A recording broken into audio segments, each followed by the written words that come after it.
Okay, welcome to another episode of the Critical Introverts podcast. I'm your host, Senor Filth, and I'm joined by Benevolent Asshole, the usual, and one second, I'm covering up his face on accident. Jay Farmar, do you want to just say hi? What's up, people? I'm the Uncommon Moderate, and I'm here to break your worldview down. I'm just kidding. All right, so we're gonna kind of do something a little bit different today. This was recommended by Benevolent that we should kind of go through this, and I saw this list and I thought this would just be an interesting kind of episode to go over. And I guess what's interesting. Oh, I'm sorry, like for cutting you. I'm just saying, if you want to just introduce what this is. Well, it's gone by like a lot of different names like over the years, but this has to do with the World Economic Forum. It's called the Great Reset, but it's also I think been called the Agenda 21, and then they have this list of 17 different things. It's called like sustainable goals that I think they seem made very clear that they want to implement by 2030. Yeah. So and we've brought this up. We've kind of like just sort of like touched on it or like mentioned it in several other episodes before, but this is one of those things that's like bigger than, I mean everything that's going on now in the world, if you think it's confusing, it doesn't make any sense, it's because it all leads back to this. So yeah. I don't think I prepared properly just because there's so much, and I wish I would have gotten like more reference material that we can show, but you just have to turn on the news or look at your cell phone. Everything that's being talked about or they're forced down our throats, that's part of this agenda that seems innocent enough at first glance, but it has everything to do with control. And the problem with this plan too is that it's not so much that these things are bad, it's that how are they going to implement these goals? How they implement these goals ultimately is like whether it's something that we really want as a people. I mean, do we really want these goals to be implemented the way that they have in mind? Yeah. So that's all I want to say about that. I believe this used to be called Agenda 21 or 2021. Yeah. And that's another one. A certain interceding event happened in 2016, and in the 4 years pushed it back 9 years. So we're making progress. Yeah. Well, that's what's interesting because recently too, that's one of the names that I found out was because I was watching a video on, I don't know if you guys are familiar with Bone Thugs and Harmony, but Crazy Bone, he actually brought up in Agenda 21. I'm like, hold on, this is the same thing, like the Great Reset, the whole thing that they've been talking about like for like years, for decades now. And I'm like, it's the same thing. But it's funny because he brought it up and he even mentioned something about Trump, that he was the one that kind of like set their agenda back a few years a little bit because Hillary was supposed to be obviously the one that was going to help fulfill this plan to fulfill this plan. And it's funny because he says, oh yeah, well, Donald Trump came in because he's not, in essence, like he's not compromised. But then at the same time, he said at the very end, he's like, well, but I don't like him. He's an asshole. He sort of, it was like kind of like a sort of like backhanded compliment where I'm like, oh, okay, this is cool. Like he's actually kind of giving him credit for him actually like pulling away from the Paris Accord deal that we were gonna like. We were like, who signed up for that? I think that was Obama, right? Yeah. Is that back on, or is it dead? I think Biden is one of his first executive things that he did, like as president. It takes time to execute it as officially as they can, and then also in our system, you can't just change the laws by presidential treaty signing or whatever. So even though within the regulatory structure, he's trying to dial things into this direction to keep up with those commitments, there's no actual there's no way to force it. He just can't do it by decree. But he has been talking about an emergency declaration for climate change. At least I've seen that being signaled. And so they might try it, but there's really no way to actually execute these things the way they want to. And if we, the people, don't go along with it, we make our own decisions, take our own actions to mitigate what they're trying to do, they won't succeed even on the time scale they're expecting. Yeah. Yeah, well, you can see like it's already making its rounds in the media. Like everything is being attributed to climate change. Like somebody got killed. Oh, definitely. Somebody. Everything is climate change. I swear. Yeah, it's turned into like this kind of a buzzword of like, look how, you know, I'm one of the good ones by just mentioning climate change, and it's just annoying, and it's funny It's how the ultimate political ploy to say the world is ending unless you give me power. yeah. We talked about before we started this, you know, what does success actually look like? What would all their various goals actually look like? Yeah. Mhm. To them, it's them in power. That's what it actually looks Yeah. like. They won't say it. They won't even talk about real goals. But the whole point of all this is get our side in power, and then everything will be okay. Yeah. And that's as sophisticated as these people get. Yeah. The this is called Agenda 20, what was it called? 30. 2021. Is this where the what do you call it? The all nothing and be happy thing came from? Yeah, it's Same thing. Yeah. I can't say his name. The Carl, the Nazi. Klaus Klaus Schwab. Schwab. Yeah, we should do a show on that guy, because it's He is a Bond villain character. Everyone's like literally. described him accurately. He's even you know He's- German, so it's like Nazi-esque. You know, What's really interesting about this is like there's so Germans should many- not be in charge. Yeah. like I think George Soros was he German? Like he sounds like a Nazi, but he supposedly he was like. That's anyways, a whole thing. Yeah. I'm not gonna go down that, but That's Yeah. another podcast. yeah. What's interesting about this is that there's so many patterns. Like everything is sort of oriented around. Is it what's the origins of the World Economic Forum? Like Sweden, right? Like everything is. Yeah. Switzerland. Switzerland. The Swiss bank. Yeah, the- Switzerland. Economic order since World War II, all centered out of neutral, aka in control Switzerland. And then CERN is also located there too. I don't know, like if you guys are familiar with that. We're not gonna go into that. That's the but collider, right? yeah, the particle I've heard collider. vaguely stuff about It's like that. a big laboratory where they're doing all sorts of experiments over Yeah. there. Like that's also like around where this is the World Economic Forum, and then the WHO is also over there, like in Sweden. So all these things are oriented like in the same space.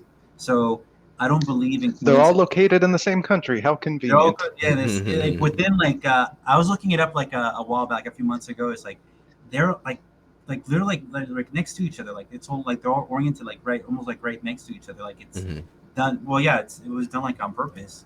Yeah. It's kind of scary.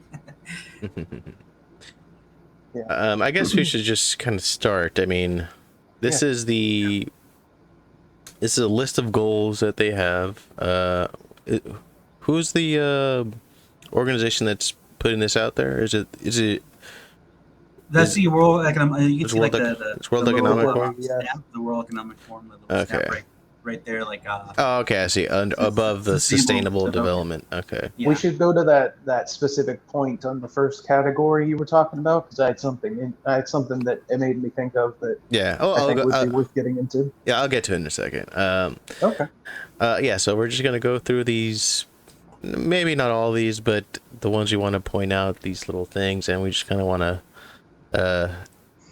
get all conspiracy theorists on, if you whatever you want to call it, and just talk about like how they are actually trying to do this stuff and whether it's good or bad. I'm on the side that it's bad, but maybe you guys will disagree with me. I don't think you will. I would say, like as you said, like before the show, I think we can lump some of these together. Like I think number 1, no poverty. Then number 2, zero hunger, and maybe even clean water and sanitation, since it's like like food, nutrition can like be lumped together. So we can maybe start with that. And then maybe we can have Jay, because I think you had something to say about like poverty and food, right? Jay, you're a farmer. Yeah. Okay. Well, Obviously, you know, the crux of all this is, you know, how would they get this done? Yeah. Exactly. And the easiest way, from an energy standpoint, the easiest way to get rid of poverty is to kill all the poor people or starve them out. So Mhm. that's one way of approaching it. Let's Poison go- them, All right, by so forcing them to take poison, or they lose their job, which means they starve anyways. Mm-hmm. okay, let's start with the first one. So it's end poverty.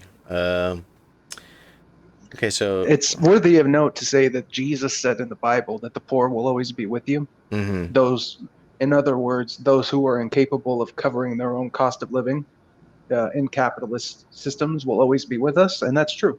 And yeah, so the idea that you can actually get rid of this in the sense that they mean is an impossible feat anyways. But let's see yeah. about the specifics. Well, right here they say what they want to implement, how they are supposed to approach this. They said they want to implement nationally appropriate social protection systems and measures for all, including floors, and by 2030 achieve substantial coverage of the poor and the vulnerable. Sounds nice. Social credit Well, score. well, if you think about it, like anybody is watching this, like, have this worked any time in history? Like, how are the homeless being like treated right now? Like, have they even done anything? It's Yeah, like, and the people that are trying to do this are like the governments, like all over the world, and the yeah, governments have always been like the most inefficient like source because they have nothing to produce. All they can do is take the tax of the people and then have like and fulfill their own desires instead of like listening to the people they're um, doing this stuff, the yeah, stuff that we're doing over right now. yeah. But it like there's something about the ending the goal of ending poverty sounds just it's impossible. I mean, if you want to It's not. if it was we want to reduce poverty, maybe that would be a little bit more realistic, but ending poverty Well, I think ending poverty can be easy depending like how you answer it because mhm, the way that I think they're going to answer that is the whole thing. I don't know if you guys seen Nicole Kidman. I think even was it Charlize Theron. I think that was eating bugs. Um, yeah. on TV, online, whatever you're watching. So they're already, and this is nothing new. They've been pushing this for like a long time. Mhm, It's just that like more recently they've been pushing it even more and trying to like lure the population. Oh, this is actually mhm, very nutritious and very good source of protein for people. yeah. And I can see them like implementing like just crunching up a bunch of like insects and putting it as a form of protein into like kids' lunches, into these like free meals, county meals that Yeah, kids get at there's school. gonna be like a big marketing push to eat bugs. It's gonna be like it's cool to eat bugs or some shit, and people will buy into it. And So we have bugs, and then there's we have bugs. fake Hmm. meat, the Beyond Burger. Hmm.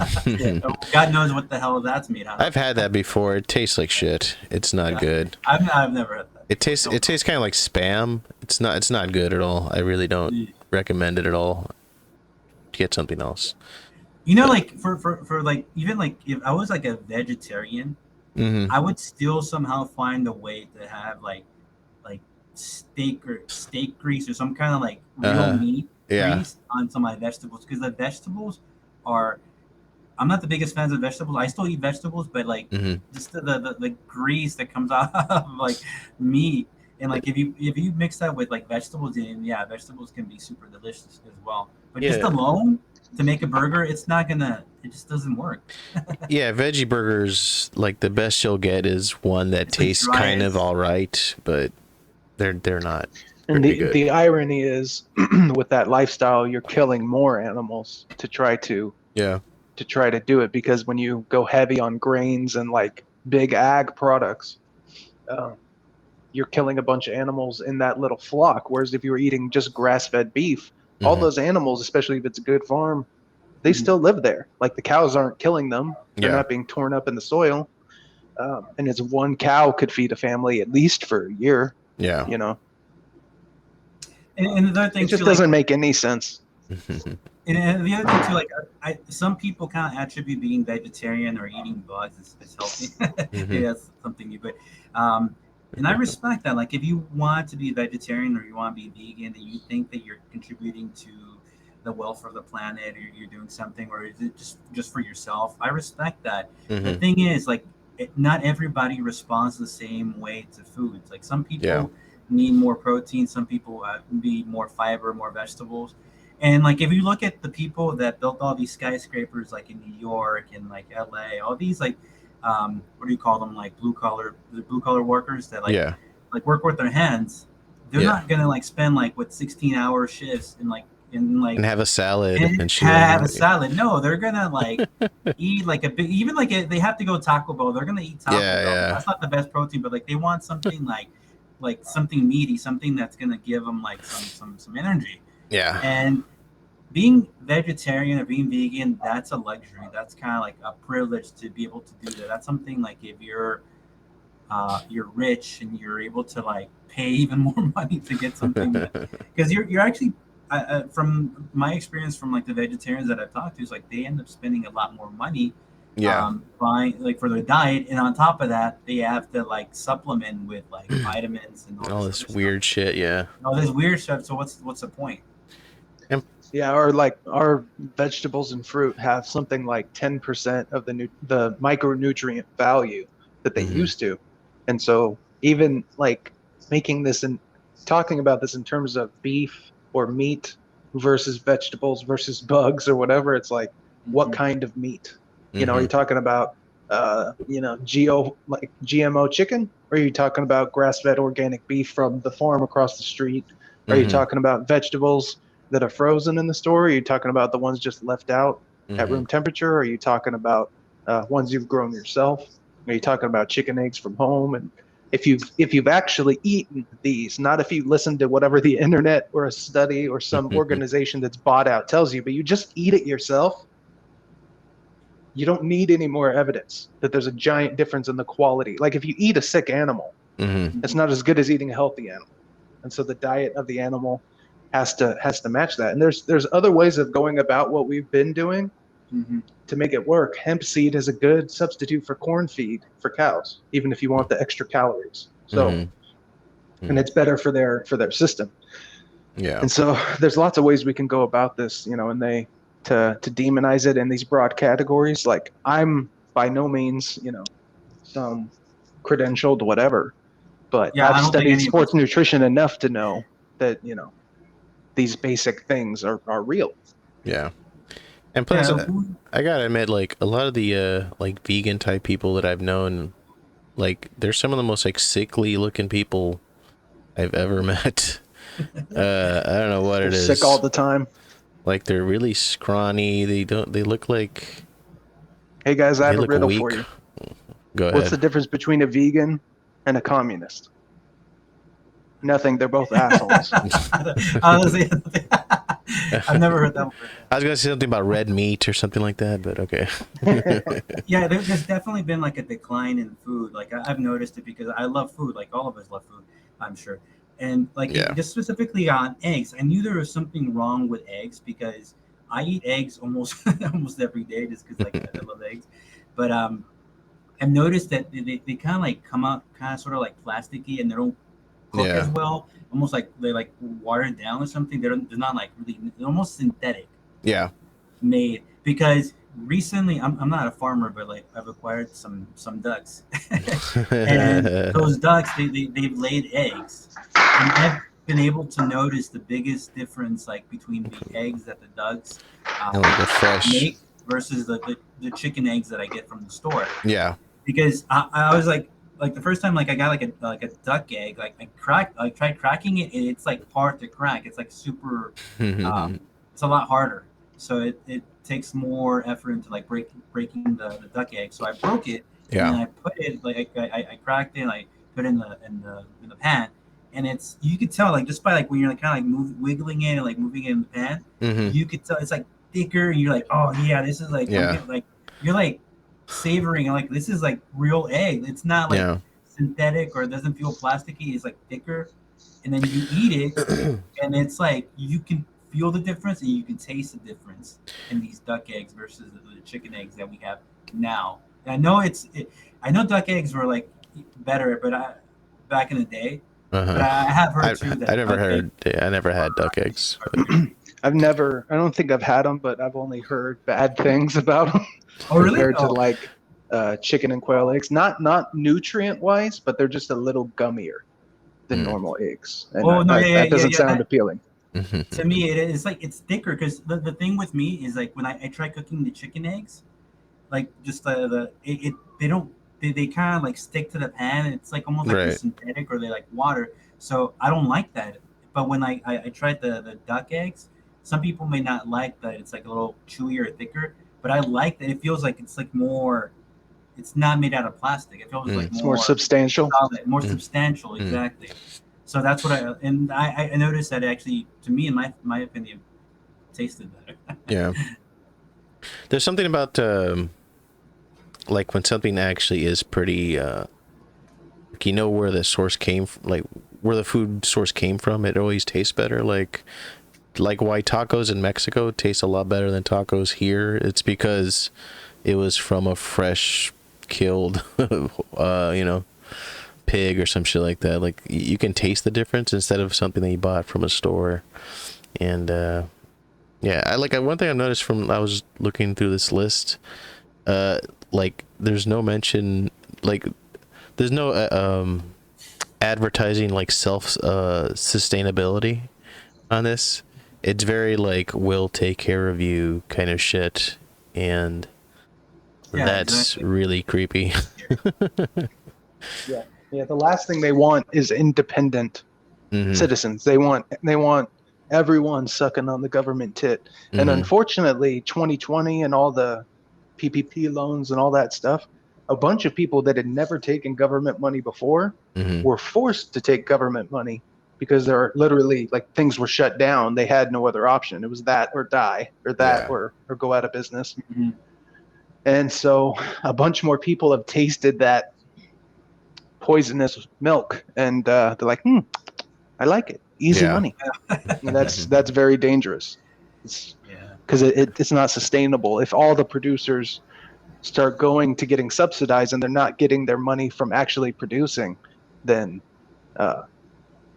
then it just falls, like the system, the actual production of wealth and food and all these actual things dies, and that's you're talking about game inflation. set, game over. Yeah.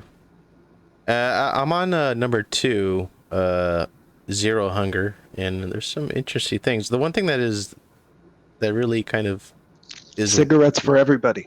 Really odd to me is it's this one. It's 2B, and it's correct and prevent trade restrictions and distortions in world agricultural markets, including through the parallel elimination of all forms of agricultural export subsidies and all export measures with equivalent effect in accordance with the mandate of the I'm not sure what that is, DOHA development round. Department of Health. Department of Health, something like that. Maybe I don't know. But yeah, there's not. It's weird. Basically, what they want is to be able to produce the food in the least safe, shittiest way possible anywhere in the world with slave labor and ship it to you wherever you are. Yeah, that's what I'm getting from that. Yeah, there's some weird shit. Yeah, but also though, I think a lot of this is probably a general theme from all these, but I think a lot of this is just an attempt to sort of they want to kill the kind of they want to kill the middle class and kill the, you know, the decent way of living of the middle class, attacking their food, attacking their jobs, attacking the value of their money, and just get everyone into this equal level of shit so that they can be given, you know, genetic foods or whatever.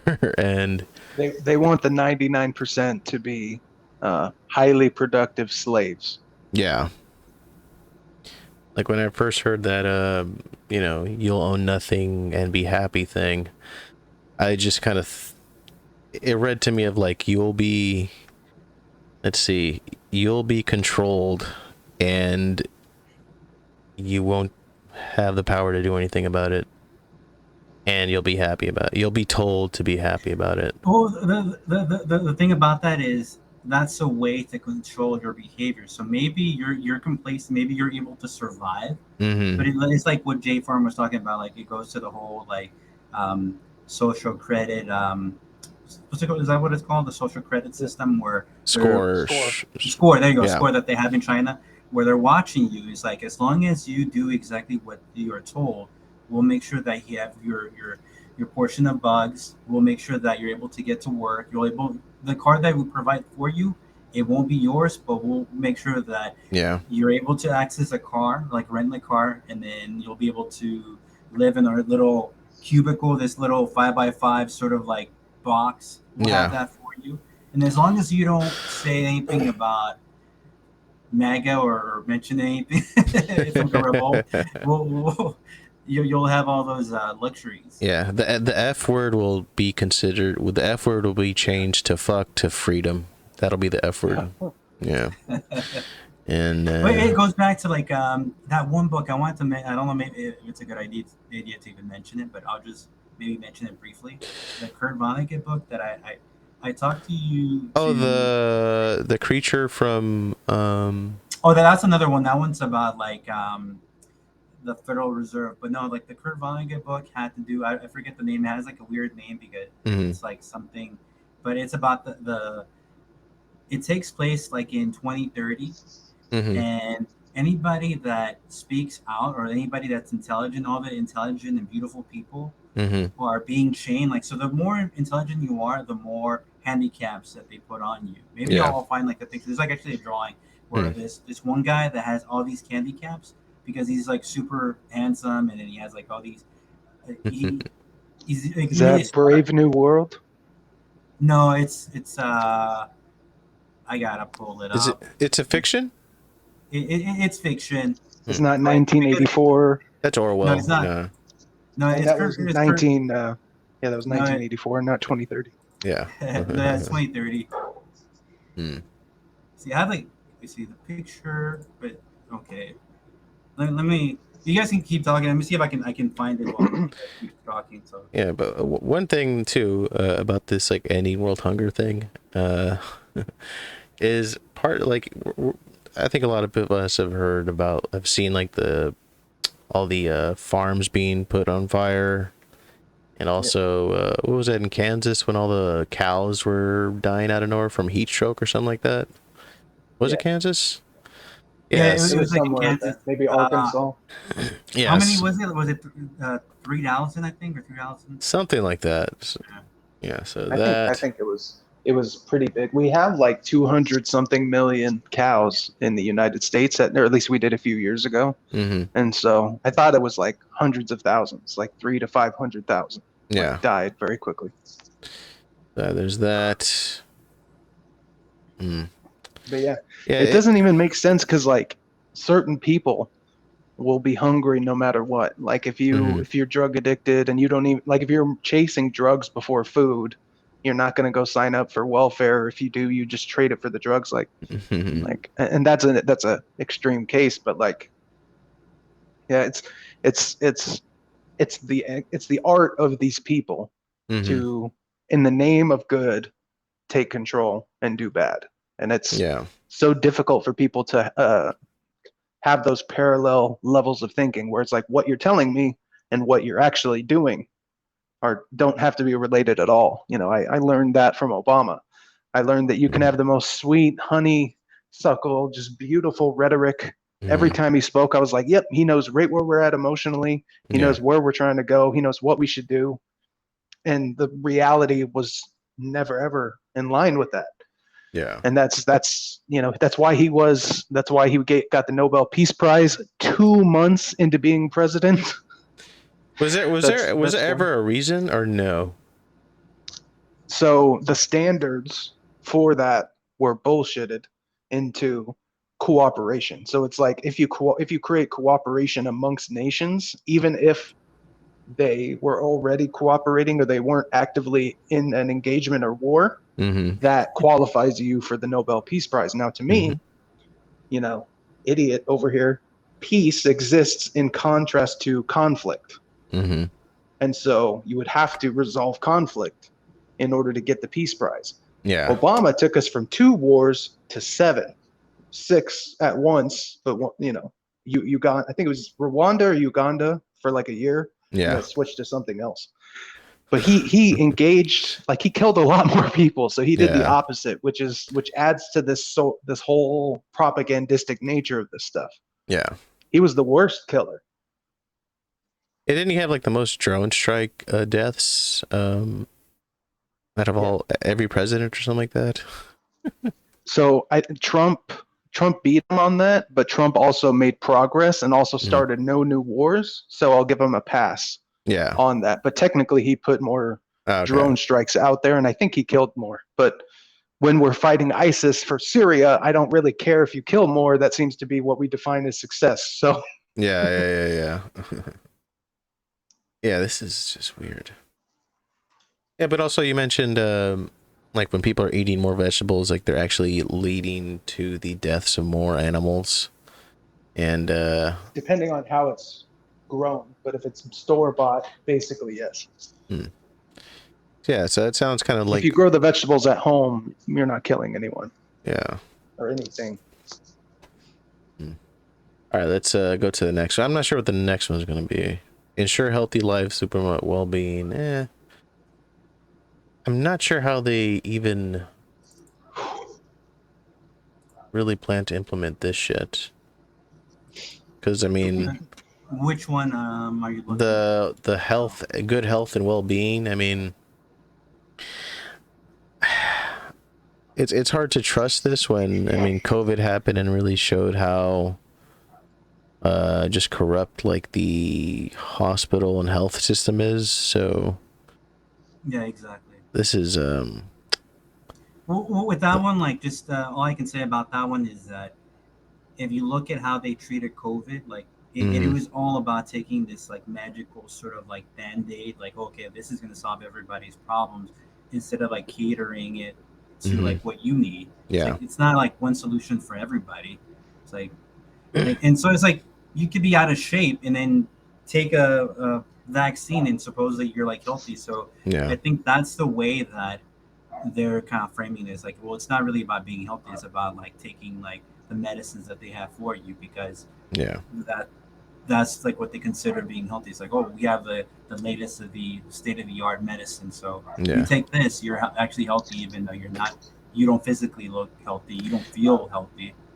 It's fun how 1, 2, and 3 kind of blend together. It's like, and poverty. Okay, we're gonna make everything much more expensive to bring down the middle class and make them poor. They can't really afford food, so we're gonna be given shitty food, and through all that, people are just gonna lose weight because there's less food available to buy. So it's a nice little trickle down kind of thing happening with this. That's my theory with how these kind of connect, at least. And so they actually track this stuff, well-being and self-reporting well-being. I have if no the standard, idea. Oh, okay. Well, if the standard is that we're sick, like if everyone's sick, everyone's poisoned and sick at the same level, and then you get free healthcare, you'll be like, oh, I'm doing great. Everything's taken care of. Everything's cool. And also, if I asked you, like say we're buddies, and we had to hang out for some reason, and I said, do you like me? Do you like everything that I've ever done? And then you say no, and you try to say something, and then I hit you. And then I ask you again, and then you try to answer honestly again, and then I hit you again. And 3, 4 more times. Eventually you're saying, you're perfect, Jordan. Jay, everything's good. You're wonderful. Like, I have no complaints. Please don't hit me. If that's a punishment, the hitting in that situation is a metaphor for any sort of punishment. Say you love your job or we fire you. Get this vaccine or we fire you. By the government. They can punish people into submission. If there was a guy named Dr. Ben Gortzel or something, he's an AI computer scientist, who said, China is really great if you don't talk about politics. I'm like, I'm sure it is. Yeah, if you have no independent thought and you just completely submit, they'll leave you alone. No shit, Sherlock. And also they won't, but it's just such a blind spot to have said that. And he's a brilliant guy. Yeah. And he said that without irony. And then he said, and this is true to a degree, that China is run by engineers, America is run by lawyers, and Europe is run by idiots. And basically summarized up that's a pretty good way of summing it up, because the truth is China is operated like a cold engineered system, but without any values, without any limits. Yeah. America is overrun by lawyers, but we can dial that back. It's the excess of the system, but it's not something that is like you just dial it in. It's not something that is a flaw in the system. Yeah. And Europe is run by idiots. Yeah. Just look at Germany and the oil pipeline with Russia, and just like that is just the easiest example. That's the lowest hanging fruit of the stupid shit they do over there. Yeah. Crazy. All right, let's get into it's a fun one. Quality education. I mean, we've all been seeing like how just not even on a college to public school level, like how education systems kind of been kind of shattered, to put it simply. So yeah, it's weird that this, an establishment kind of entity that's already proven that they suck at education is trying to push for more quality education. I don't see the question is, I know we've talked about this before, but why is it that they suck at doing their job? What is it that we're seeing them indoctrinate the kids in the schools? I think it's just that they just generally don't have any actual like well thought out ideas. They just have a vague concept of, oh, let's put more money into something, but there's no actual like logical thought put into any of their ideas at all. It's all go ahead. The whole education system is centralized.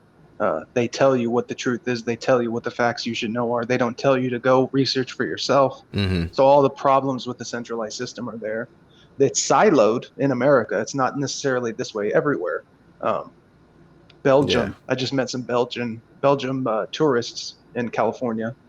Yeah. And they have a voucher system that allows for specialized like engineering schools, art schools, sports or athlete schools. Anyways, but our system here in America and in most of the Western world is siloed. You can only go to school in your school district, which gives you only access to those teachers, only access to those resources, and you only explore physically in that community and connect with people in that community. Yeah. And so you have those two flaws. It's centralized, it's siloed.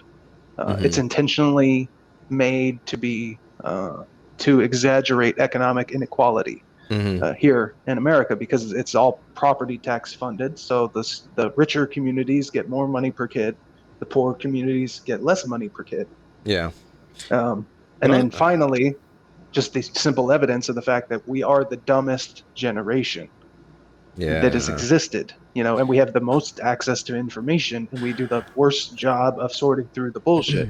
So like with we were talking about homelessness and stuff a second ago. In California, they spend like $12,000 per homeless person now, and it's been going up and up and up per homeless person, and there's more homeless people now than there was 5, 10, 15, and 20 years ago, all in a slant. So it's going to continue. The thing is, the problems are the currency that politicians use to sell you on voting for them again. So if the problems are getting worse, you have more incentive to be desperate. If the problems were being solved, why would we even pay attention? Yeah. I think too. Oh, go ahead. I was gonna say, like, I'm surprised you guys didn't bring up like from the beginning, like the trans agenda that they're we can get to that later. It's so like no, like I just want to say, I mean, that's like part of like the free education. Like I'm just reading. There's like a bunch. Like, there's like something else I wanted to find, but I can't find it. But it was talking about like there's like a X number of like principals and like teachers that were like recently busted for like child pedophilia. I think it was like 130 something throughout the country, something like that. Yeah, I'm not able to pull it up right now, but then like even just like reading a headline from at Breitbart. It says CDC directs LGBT children to secretive chats about sex changes, activism, the Yeah. occult. So it's like, who are they to tell us like how to like raise our kids? It's like Yeah, a lot of what's going on kind of starts at the school level. I think one big problem this country has with school in general, it's sort of like been replaced, and I think people think of it now as like it's just become like one big daycare. And that shouldn't would be what school is. It should just be just where you learn. But it, like, even college was very daycare-ish when I went there. It was very like, oh, there's a game room, you can have fun and be yourself and be safe. There wasn't really a learning and push yourself to work hard kind of message being put out there. And most students spend more time in the system than they do at home awake. Like if you take out sleeping, yeah, and like most of them are heavily like the influence that 13 years of this kind of crap, and that such a controlled environment that nothing gets in there and is spoken about unless it's permitted. yeah, It's an insane amount of programming that can happen in that. And like if you look back on your own experience in school and you really think about different things that were done and said and brought up and introduced to you, like the propaganda is real. I was given there was a job thing that they came to us for, and they said the number one job opening in the future will be teachers. That's the best, most available job in the future. And I'm like, yeah, you're not selling anyone your own bullshit in that one. Yeah. Yeah.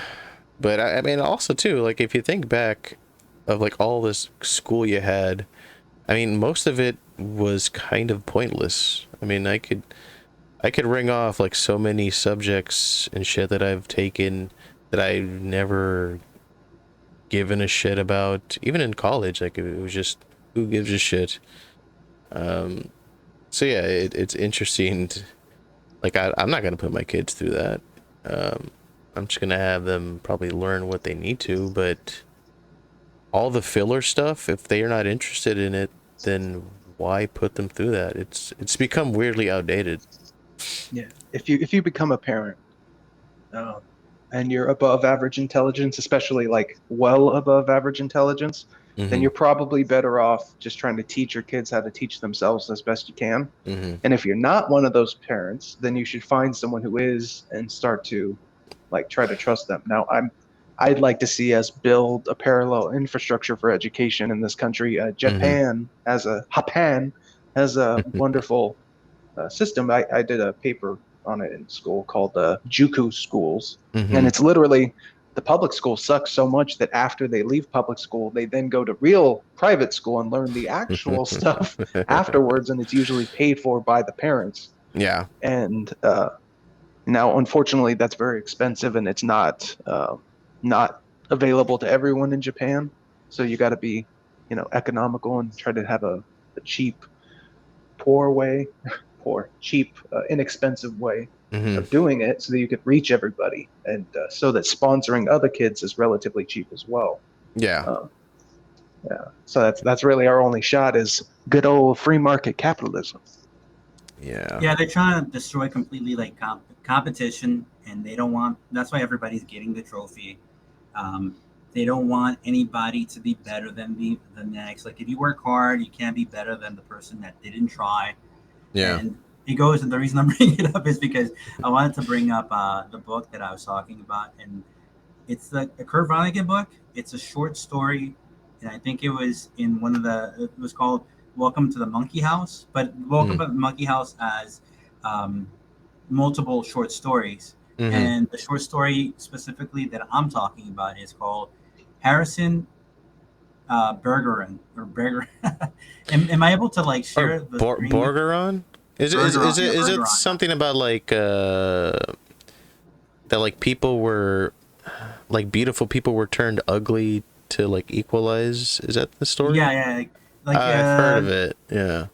Yeah, like if you look at the headline, it says the year was 2081, and everybody was finally equal. They weren't only equal before God and law, they were equal in every which way. Yeah. So what they did is that Harrison Bergeron, that's the main character, and that's the main character where he's supposed to be like this really strong, handsome character that's also intelligent. And the more intelligence and the more beauty that you possess, the more handicaps you have to kind of like make you equal to everybody else. And it's like the same thing that what's going on now. It's like where you can't bully anybody, or you can't. Everybody has to be equal. You can't make more than the next person. Like everybody has to be on the same place because it's either racist or misogynistic, or it's like some other made up stupid word. Yeah, like competition has been weirdly villainized, but and I can see like the flaws in it, but it is something that does push people to be better, and it's like I don't want to see that go away. Like Like I think Jordan Peterson is the one that brought up like there needs to be some kind of, like I haven't read his book, but like there needs to be some kind of like hierarchy, right? Like everybody can't be at the top or at the bottom. There needs to be like a hierarchy structure. If not, like everything is gonna fall apart. Maybe I'm quoting him wrong, but that's kind of well, he mentioned like when he brings up the point about the lobsters. That like hierarchical structures are kind of inevitable. So we have to sort of like work within that on an individual basis to like see like what are flaws, what are what are the things we need to get better at, what are the things we are good, and like I have a joke that kind of summarizes this point. Go ahead. Everyone's equal until you measure them.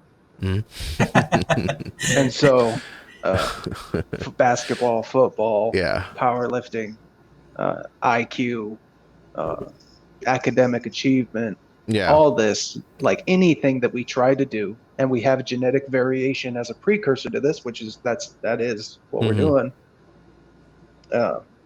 Like we're not all going to be equally talented at anything.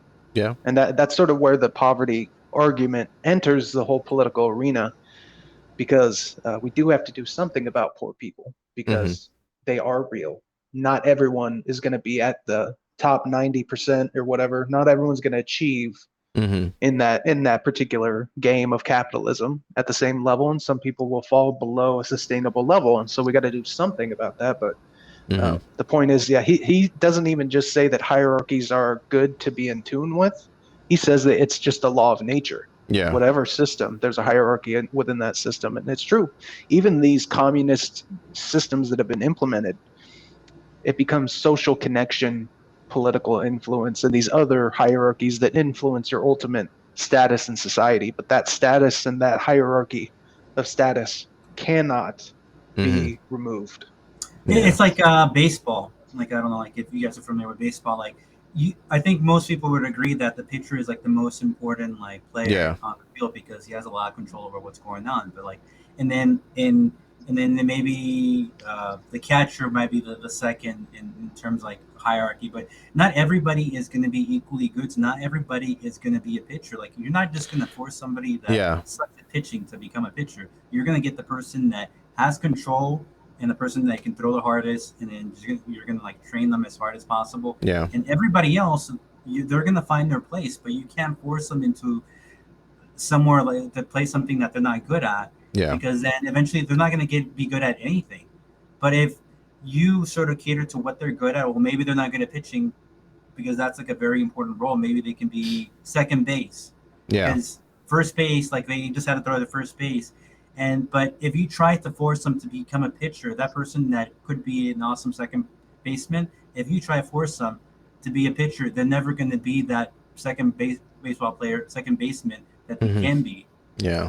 I think that's how baseball teams succeed. If you know how to play the players the way that they're supposed to be played, you know how to put them in the lineup the way that they're supposed to, like go in the right order. You're not gonna put your like power hitter like to hit for like lead off. You're gonna put them like the cleanup hitter. You're gonna put them fourth because you want these people that can get on base first, and then so that's our hierarchy there, right there. And there's nothing wrong with being a lead off versus being cleanup. It's just that it's like a strategy there, like where if we can get three people on base and then somebody they can have power can like just bring them in. That's like more success for the team collectively. And that's kind of like collectively. There you go, Marxists. Collectively, you can be good, but there needs to be some kind of hierarchy. Yeah. And you sort of what you said there highlights the importance of freedom.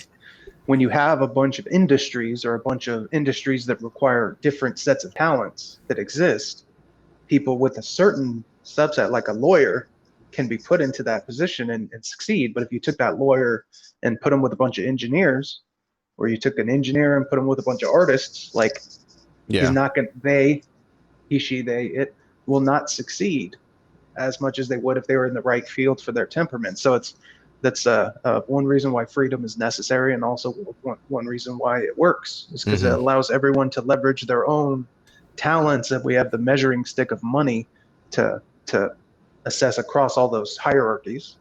And if you can be successful in multiple hierarchies, like a Herschel Walker type or something, then it's impressive, but hard. I think that's the biggest brainwash too with like women, for example, like how they've kind of promoted like single motherhood or just being single. Well, before let's hold that thought so we can let's just get into the next one. That's gender equality. Go ahead, because this is the next point. Okay, I had like a different point for that one, but like, you can finish it if you want. Oh, let me finish this one though first. Okay. Because I'm not saying that women are better than men. I'm just saying that from what I've read, from what I've seen, from experience, like all these different factors, women can be just as successful as men. It's just that at a certain, like by the age of 30 or something, usually men by nature they want to have a kid. So by nature they're not going to spend as many hours as like men. So like eventually when they have a kid, they're going to want to spend more time with the family. Yeah. And that's the reason why usually men tend to like push harder, because men are not usually the nurturers that stay at home. They're usually the ones that have to go out and work and provide for the family. Yeah. And there's nothing wrong with staying at home. I think they've sort of like just made it seem like, oh no, you don't need a man. No, it's like men and women work together. And that's kind of like something that's just completely broken the family structure, the family unit, as you can say. And I'll let you guys say whatever you want about this one. I had like some other point that I wanted to say, but I want to stop there so you guys can say something. Well, achieving gender equality and women empowering all women and girls. I think this they're going to try to sort of implement through culture. Meaning like, if you watch movies and shit like that, you know, men are always kind of put on this like really kind of cartoon like kind of pedestal of like being either sexist or weak or stupid or undeserving of that spot, and like, you know, the woman is always kind of pushed higher, and you know, like it's a very kind of like psychological thing they're doing with this kind of shit. So that's why like when they push, like they're just hiring women, like it's good because all these movies that they've seen and all this shit, it's like it's a good brainwashing technique, and no one's really you're actually go ahead. I'm saying like no one's like thinking about whether or not like if I kind of lost my train of thought.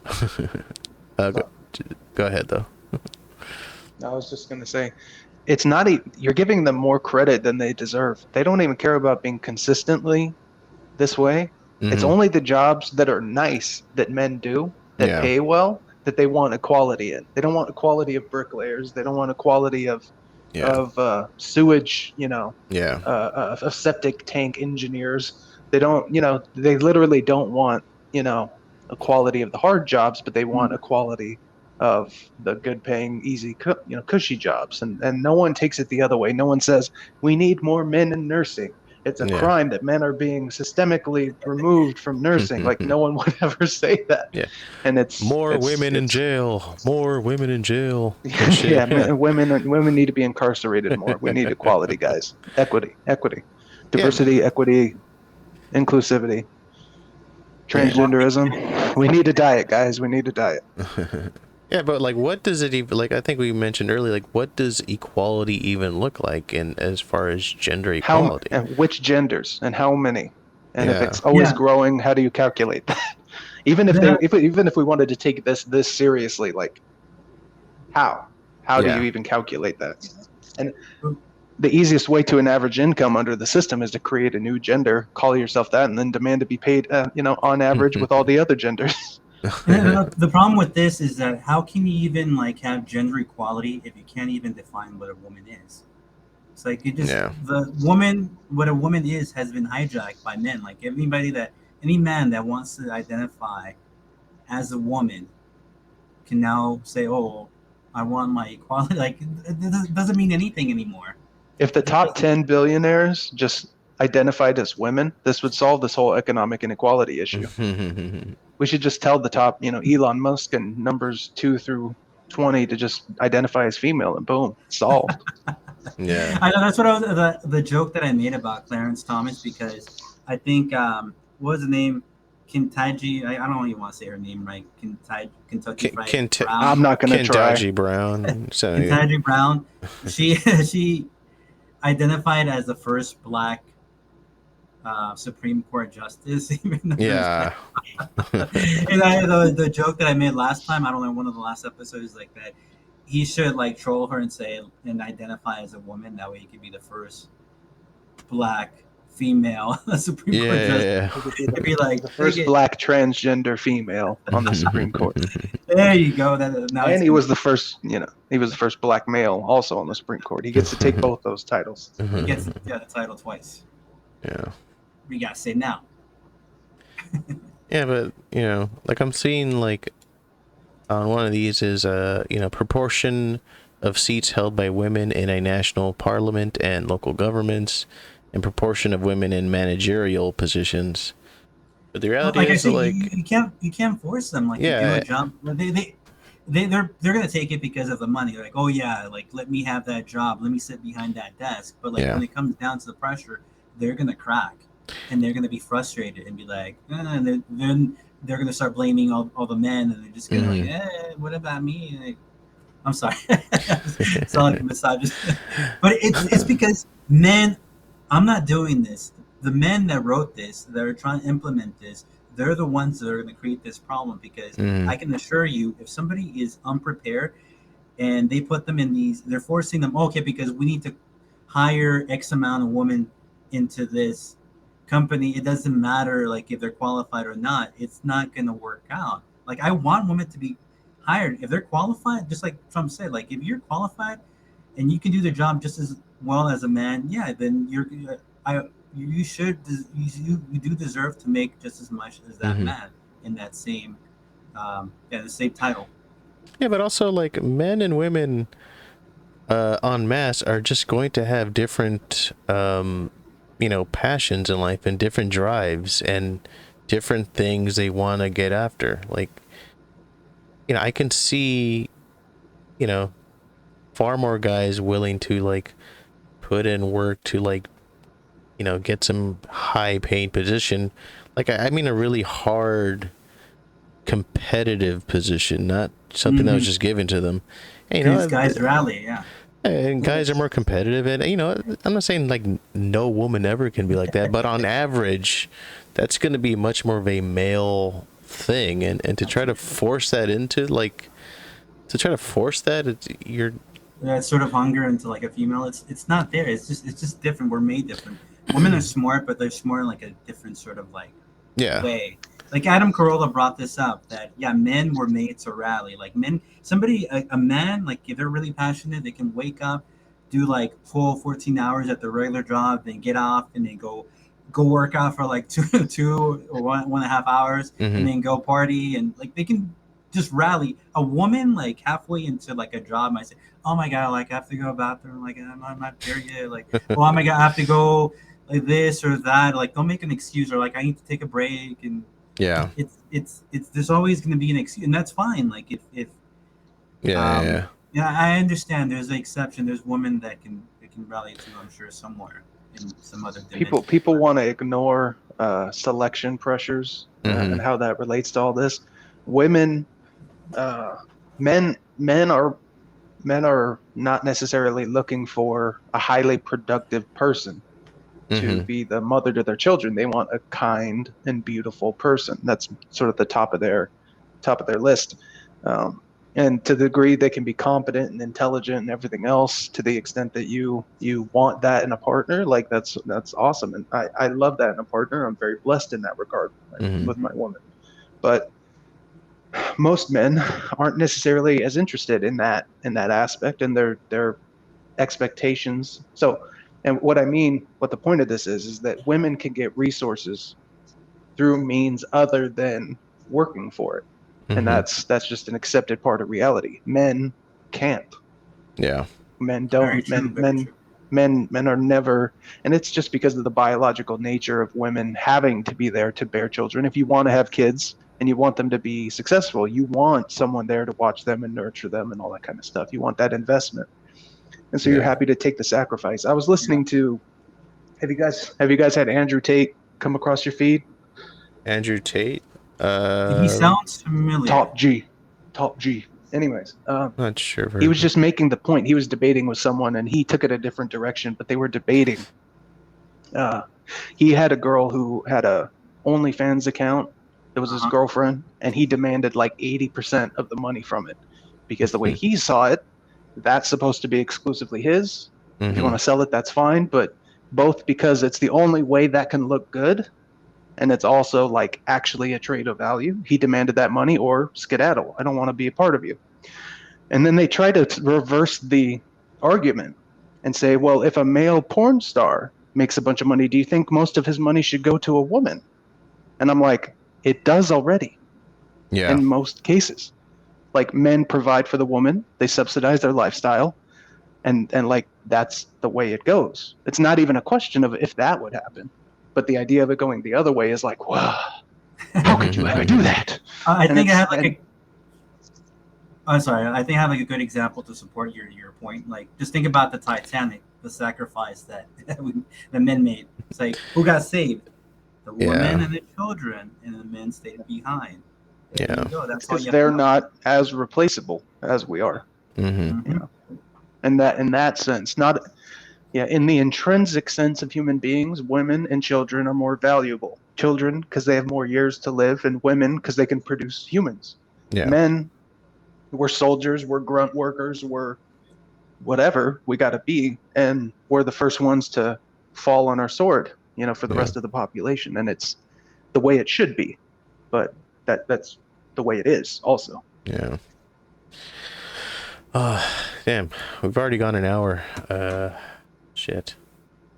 I guess it's kind of breezed through these couple. I mean, clean water and sanitation. I mean, that just seems like a lot of regulations. Let us put whatever we want into your water. Nothing bad will happen. I promise. Regulation. Well, it sounds like the climate change or the Paris Accord thing, where like they're telling you like, oh, you can like use X amount of water. You can't. And, like what they're doing actually in the Netherlands, where they're restricting like how many cattle they have and like how they run their farms, and then. I don't know if people have been paying attention, but there's like I think there was like recently like over like 30,000 like farmers protesting out there. Yeah. Like, what they're trying like on these restrictions that they try and impose onto them. Yeah, that's happening in a good amount of countries, which is good to see that they're saying fuck you to. Yeah, that's good. Like there was one in California like 2 weeks ago, wasn't it? Like a trucker protest. Yeah, a trucker convoy. But I didn't see shit about that on the news at all. Did you guys see anything about that? I didn't see a fucking mention of it. No, they avoided talking about that. They did not want to. They don't want Americans to think that that's here. They want it to think it's just Justin Trudeau in Canada. Yeah. Well, and on that note, I'm so happy. I think Jordan Peterson's taking his position seriously now. He's joined the Daily Wire. He's really gotten a lot more political. He's directing his message at people. He's calling the people that do these kids transgender surgeries butchers, which they are, monsters, Nazi-level monsters. And I'm so happy to see it. I'm so happy to see it, man. I'm here for every second of that, man. I hope, I pray that man runs for office in Canada. He could transform that country in a profound way. in a profound way. He's a psychologist, man. Like, he could do so much good. I don't know. I think he could do good doing what he's doing. I don't know about on a political level. You guys talking about like president, like a prime yeah, minister? I just think prime minister. Yeah. there's too much sliminess in that world. Are they going to come at him any less? True. I mean, I just think he's. Is it better to leave it to weaker men? I think it's better. We've left Justin Trudeau in that position, and what good has it done him? True. Jordan Peterson himself has moved to the States because Justin Trudeau is in charge of is the prime minister and is a totalitarian scumbag. He wants to talk all this shit, but he won't do the job. And he's tried to get around the conservative option in Canada, but that's not a good solution. Like that's by definition they're going to be in my opinion, by definition they're going to be a fraction as competent as he is. And so if good men, that all it takes for evil to prevail is for good men to do nothing. And Jordan Peterson's gotten really good at doing a lot of nothing. He's making freaking songs. I mean, he's done. I'm saying he's changed recently, but in the last year, he was making freaking music, art, all this crap. Like, do that in your side time, no problem. But you know, the totalitarian takeover of the West is a bit more important than your fucking art, asshole. Get in the game. If any person who is capable right now is not in this fight, you are culpable. You are responsible. Your inaction is what led to the evil in the past, and it will lead to the evil now. And so it's inexcusable, especially from him, especially from someone who preaches endlessly about totalitarian threat, about taking personal responsibility, about, you know, doing your part to believe in the ethic of whatever you believe in, and everything he believes in should tell you, go there. Be the one. I just think no one else is. I just think you. But I have a very, very personal and specific inclination on these issues, and I'm doing what I'm doing because I believe this shit. And ironically, I learned this from Harry Potter. Dumbledore would not run for office because he was afraid of the power that he would have. And so he left it to little Weasley cunts like Cornelius Fudge, so that when Voldemort showed up and the evil was at the door, Cornelius Fudge could be like, what are you talking about? I don't know what's going on. Yeah. That's what you do when you leave it to these weak men and women. That's what you do. And so don't do that. I don't know. That kind of stuff is, I think you reach people more through culture, much more than becoming a politician. And let's talk specific though. Do you think he would reach more people or less? I'm saying if he was Prime Minister of Canada. I think he would. I actually think he would grow more irrelevant if he went into politics. I just think there's just too much of a sliminess. Was Trump more relevant or less relevant when he decided to jump and become president? I think he's becoming more. My case. I think he's becoming more relevant now. I just think, like, you know, how would I put this? Well, he got like more people, and like regardless of what you think about Trump, like he got like more people are involved into taking control of this kind of shit on their own, more than relying on politicians. Which it's weird because that means people are going into politics. I see the the irony in that, but by my observation, Trump had zero influence over the culture before he was president, and once he actually ran and actually made stuff happen, he had a tremendous amount of leverage. I think all the evidence speaks to the opposite, and like, how on earth being the highest politician in your land could not help your message but hurt it? Like, I've heard a lot of people say that, and you've repeated that, but it just doesn't make any sense to me. Yeah. Well, people have to see it in order to believe it. Like that's not like records are broken. Like other people come along and like Mm-hmm. repeat it because like, oh, well, that person was able to break that record. I should be able to break that record too. And that's how you kind of start that trend where everybody starts getting involved. We're like, Yeah. okay, somebody strong needs to step up that can like set the example so others that are weaker mentally can like follow in those footsteps. Yeah. I guess what I'm trying to say is like I think like I love the term drain the swamp, and I think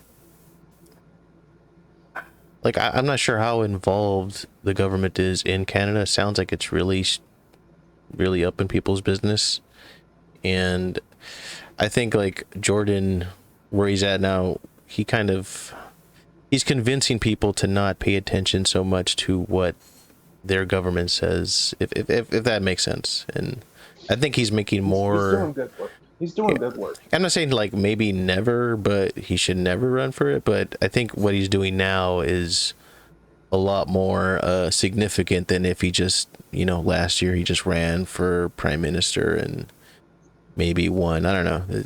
I think what he's doing, I think culture kind of gets kind of overlooked sometimes, because it's about convincing the regular person, because the regular person doesn't really give a shit, and they probably don't even vote.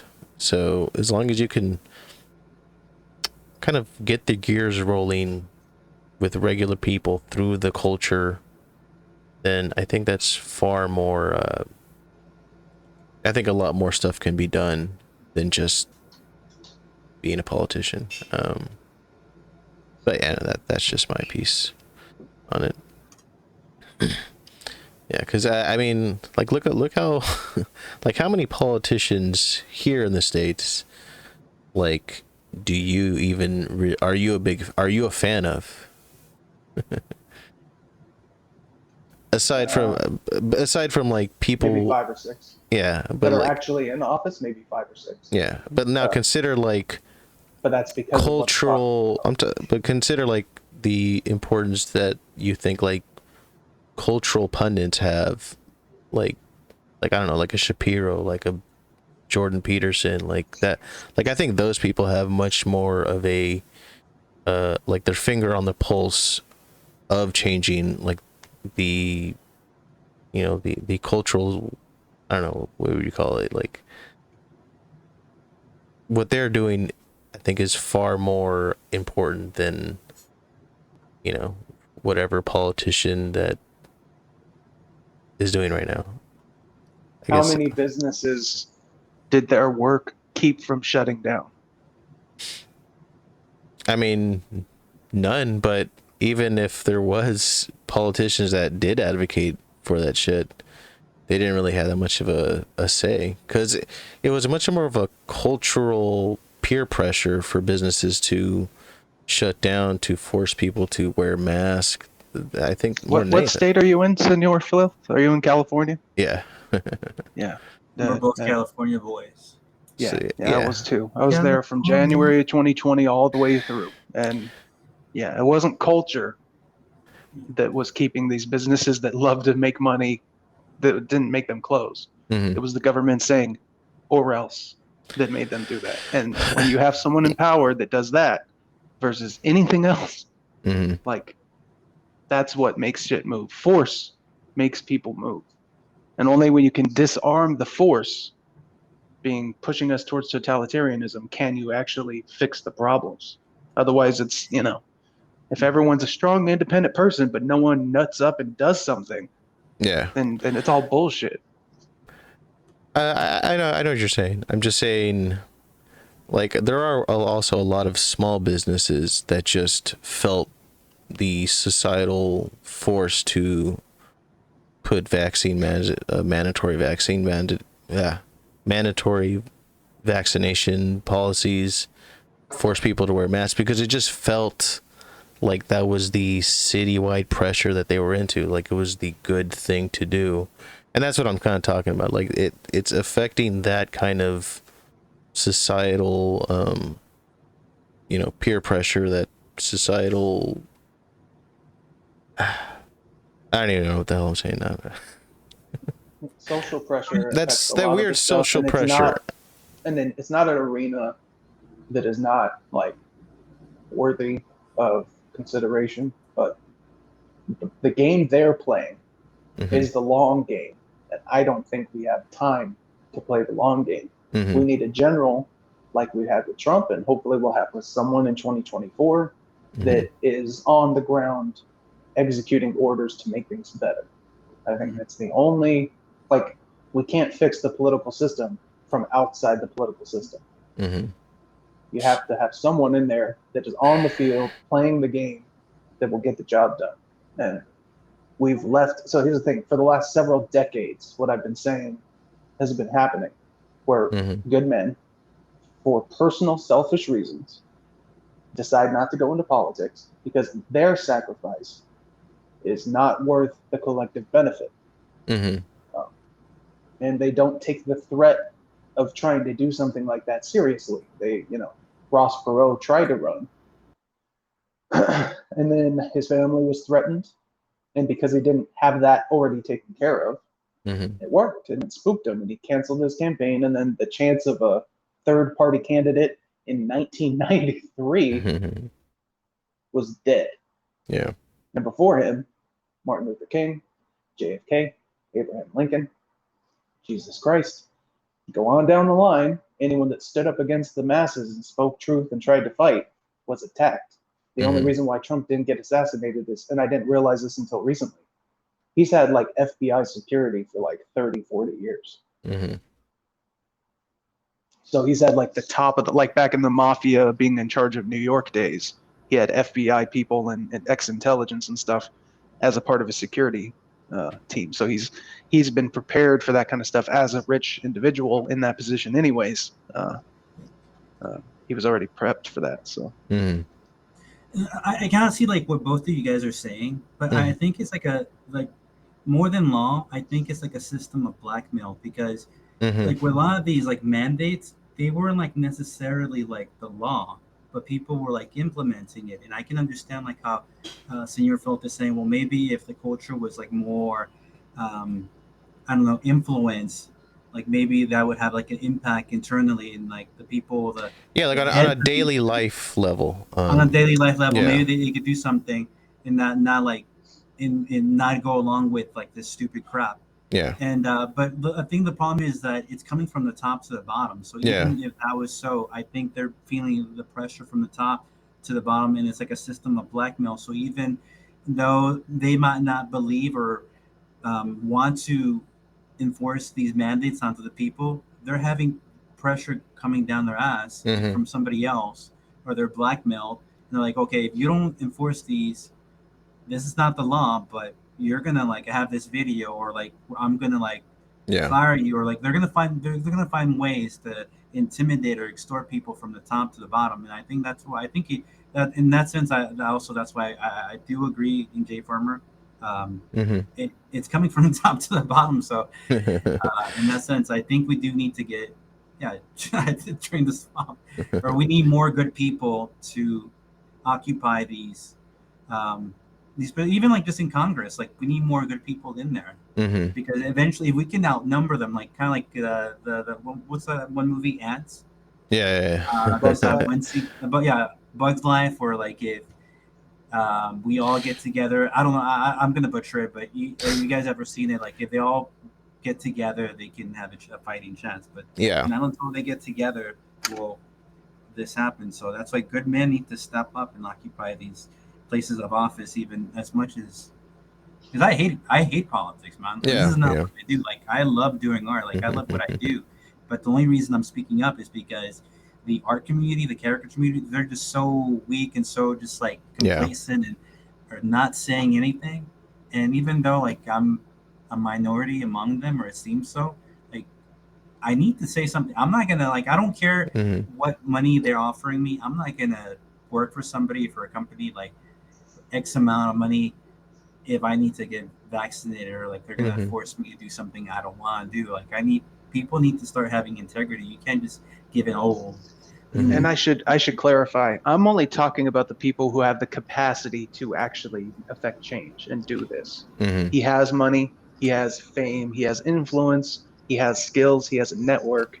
Like guys like him, and he's a competent academic. He's not Mm-hmm. just like Joe Rogan, the comedian.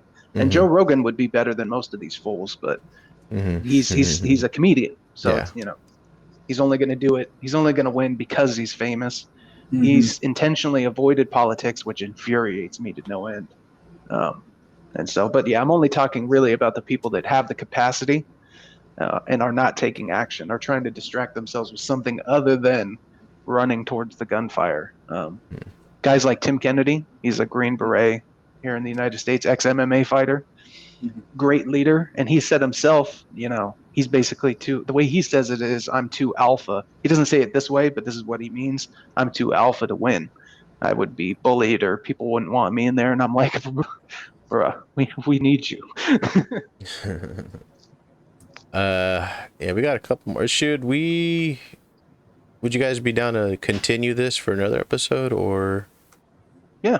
Yeah, I'd be we down can for that. stop, Okay. yeah. Okay, where This did we is like a long- stop? Yeah. We stopped at clean water and sanitation. Okay, so I guess we'll just pick up at number 7 next Sounds time. good. All right, so I guess we'll just end it there. Closing remarks? I guess closing remarks, anybody? I'll say one, like I'm gonna try for like the next episode, if we're gonna continue this, is that Mm-hmm. there's like a really interesting video that like I remember seeing this like years ago, like decades ago. The Phil, not only you guys are familiar with like Phil Snyder, the one guy that worked on these, they're called DUMBs, or like deep underground military bases, where supposedly like alien greys shot his fingers off. Are you guys? Sounds familiar, but I mean, But yeah, like he brought up like many different, like you can say conspiracy, but a lot of things that are happening now. mm-hmm. And he actually mentioned this agenda like back then, that they were trying to like fulfill this, like back when it was like more, it wasn't even being talked about. Mm-hmm. Like, nobody, the only person that was talking about it was him. And he Mm-hmm. said that he referred to it as an alien agenda. That's something that they wanted to fulfill by the year The 20. Hegelian agenda? No, alien agenda, that's just like create the problem and they offer the solution. No, usually It's from Hegel. But yeah. I was just I just didn't hear you right. Sorry. No, it's just like it's some other. He worked for the military, like in these deep underground military bases, and supposedly he encountered some aliens, and where they shot his fingers off. But according to some of the stuff that he learned while working secretly with the government, like doing what he was doing, he found that there's like the agenda. This is before this was like public. Now they're just openly talking about it. Like he talked about the agenda 2030 and how they want to like reduce the population to, I forget like what number, but I was trying. It's like a really, like I watched it again, but it's like over 2 or 3 hours of footage. After I kind of know where it's at, like the part where he's talking about that, but he brings up a bunch of other stuff. But that one, and then he brings up some other stuff that happened that is relevant to now, where before it used to be conspiracy, but now all this stuff is actually coming into like reality. They're actually really trying to push that, and it's kind of scary because he was talking about it back then, and people are like, "Oh, well, he's just kind of conspiracy theorist. Like he's kind of crazy. He's talking about aliens."